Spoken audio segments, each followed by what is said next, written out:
I noticed there's a lot of discussion going on surrounding Cynthia Erivo and Ariana Grande.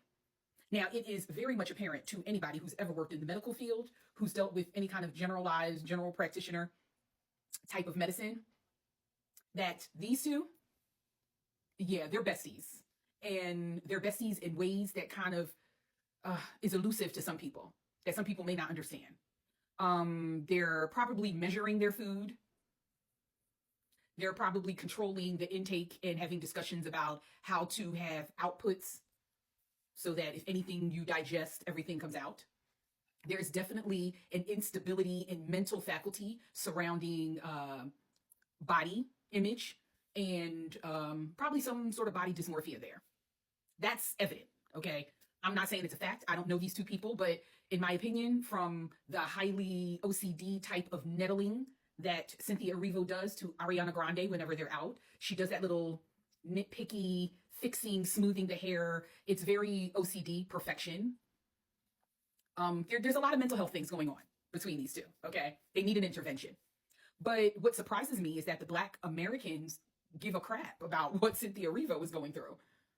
Because you know that she does not have the perspective that a lot of Black Americans do and the indigenous Americans here. She doesn't have that perspective. She doesn't have that American experience. She was not born here. She is not a citizen of America. And she has made several comments and several statements where she has separated herself from Black America. The fact that people on a continuous cycle of just trying to accept her and insert her into American culture is just bewildering to me. I'm just always taken aback because she does not want to be accepted here. So just remember, I think she's Nigerian. Just remember, they come from a whole different world. It's all right to be so aligned with whiteness there. They don't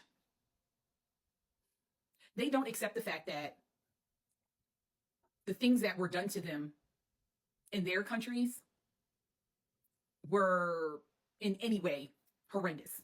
They don't accept those facts. And their experiences are very different than the Black American experience or the indigenous American experience. Very different. A lot of the horrendous, diabolical, heinous acts that were done here were not necessarily done during that same time period to them over there.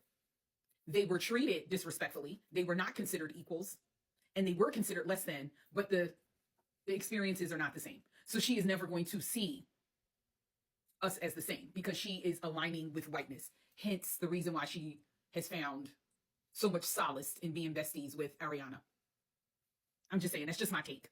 So be mindful of that, like when you're speaking of certain people, especially when it comes to the Black diaspora, understand what lens they look at American Blacks and indigenous Blacks here in the United States. It's completely different.